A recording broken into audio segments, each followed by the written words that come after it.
what to do when right goes wrong.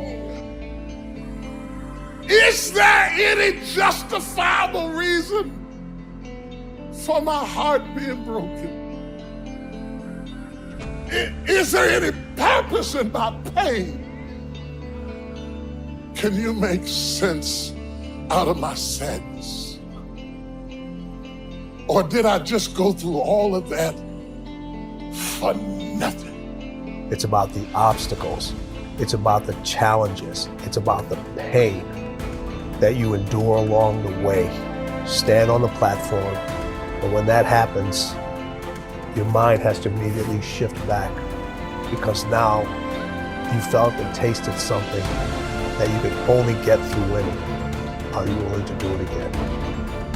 If you're willing to suffer, and I mean suffer, your brain and your body, once connected together, can do anything.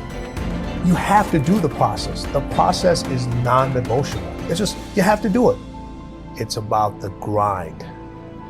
Do you have the courage to think? Because if you can think, you can change. You can move, you can evolve, you can grow, you can become. You are one idea away. Your credit is not a problem. Your car is not a problem. Your situation is not a problem. Your thoughts are the problem. As a man thinketh in his heart, so is he. Everything starts in the thoughts you think. You are no better than the thoughts you think. If you think little, you go little. If you think weak, you go weak. What I need you to do is I need you to find a reason to keep going. And if you can find a reason to keep going, I know you're strong enough. Every human has what it takes to get past whatever they're going through, if they decide to.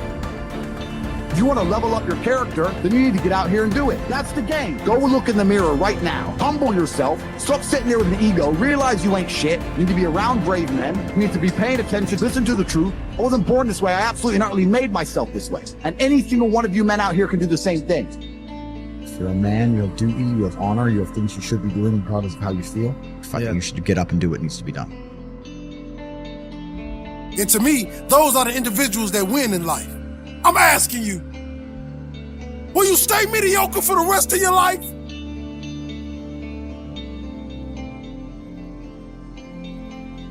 Success happens to you not because you desire it, because you earn it. Everybody desires it. It comes only if you're capable of it. You know, we say in yoga, if you keep one eye on the goal, you have only one eye to find your way. That's not a good way to play a game. It's better both your eyes are on the game. The winning the cup and the accolades are things which happen because we play a game well. It's not because we want them, it'll happen. Because we play well, it happens. So it's always best that we keep our eyes, our body, our mind, everything focused on just one thing. That is when a human being functions at his maximum efficiency. If everything is focused in one way, your body, your energy, your mind, everything is organized in just one direction. A person who's going in one direction will go somewhere. A person who's trying to go in 5 different directions will not go anywhere. For one who is seeing this life as a stepping stone for a larger possibility, for him, there is no failure. For one who is looking at the simple events of this life itself as the goal of life, for him, there is failure and success. If you are just seeing this life as a stepping stone for a larger possibility, if you have a good deal, you use that for your well-being. If you have a bad deal, you use that for your well-being. The economy was on the boom when every fool could be successful. When the economy is on the boom, everybody gets carried, isn't it? Now there has been a meltdown. Now it takes something else to be successful. It doesn't matter what the hell happens with your life.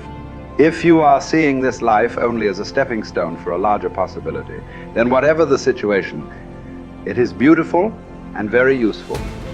So various situations in your life, either you can use it to make yourself stronger and better, or you can sit and cry. This is the choice you have. Everything. It doesn't matter what happens. The most horrific event happened in your life that also can be used for your growth and your well-being. So the fear of failure. Failure is bad enough. Fear is adding spice to it, isn't it? I'll give you a formula. If you want to know what makes people happy at the most basic level, when your life conditions match your blueprint, when your life conditions are what you're expecting, not your ultimate dream, but when you meet your basic expectations, you're happy. If your life conditions are better than you expected, you're over the moon. If your life conditions don't match your blueprint, your expectations, you have pain. If your life conditions don't match your blueprint and you believe I'm unable to change it, it's something wrong with me, or it's a permanent problem, or it's pervasive, or it's personal, you get into learned helplessness, then you're going to suffer. And so nothing is permanent, not even the body is permanent. Certainly no problem is permanent. Your soul might be the only thing that might be permanent, right? So it's really helping people to understand that when the life conditions change, your blueprint has to change with it. Either if you're not happy, you either have to change your life or change your blueprint, your expectations. Usually it requires a combination of those two. So often what you say people is slighting is their life conditions changed, and then what they were doing wasn't enough to make them feel the way they wanted to feel, and so then they adapted to an old style of coping. They went back to smoking or drinking or eating or yelling at people or whatever the pattern may be. But that's because they didn't continue to grow. And so that's why it's not a static thing with me. I teach people not just, okay, you're going to make these changes in your values. It's like, you got to look as your life conditions change. You're going to make that happen. As you hit different stages of life, you're going to have to make those decisions. And everybody wants their life to be better, but no one wants to change, right? So we have to keep changing as the life conditions change. We got to update our blueprint, our values, our beliefs, our rules about how to play the game. And we have to update our behaviors to adapt to where the environment is. If you don't do that, you're in trouble. There are many people during COVID who it was the most horrific experience. There are many people that learned to use COVID, not like COVID used them. They grew their businesses, they expanded their mind, they shifted their emotions. They did things they never would have done. Other people gained 20 pounds, right? So it's all a matter of, do you adapt to the life conditions? And do you learn how to learn? Because this isn't a one-time thing. Oh, I did this thing. I went and worked out for a weekend. Now I'm pumped. Well, great. How long is that going to last? You're going to have to continue to use that and have a daily practice. Otherwise, you, of course, go back. And that's the biggest missing thing. I teach people daily practices that can take what they've learned and make it ongoing in their life, as opposed to, wow, I had this great weekend. The big question is, are we letting ourselves become what we wish to become? In this most important subject of association, here are some actions you may want to take. First, disassociation. You may, after a study of those 3 questions, who am I around, what are they doing to me, and is that okay, you may come to the serious conclusion that there are some people you just have to break away from. I'm not saying that it's an easy step to take, and it's not to be taken lightly. However, I am saying it may be an essential task. You may just have to make that hard choice not to let certain negative influences affect you anymore. Remember, it could be a choice that saves the quality of your life. The second action you may want to take is limited association. It could well be that you are spending too much time in a certain area of your life with a certain group of people.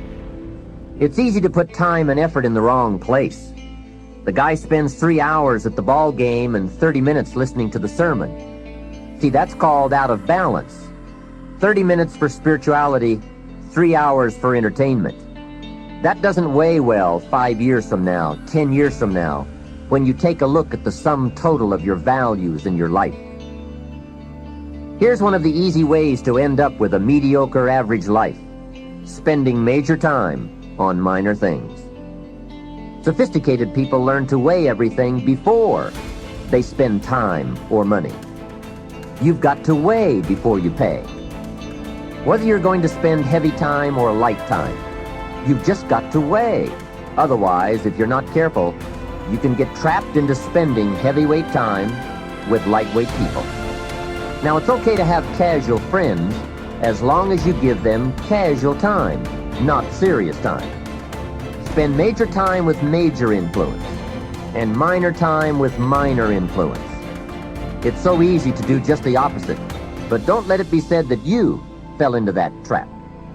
So maybe all you need to do to change some of the influences in your life is not to eliminate them, but merely limit them.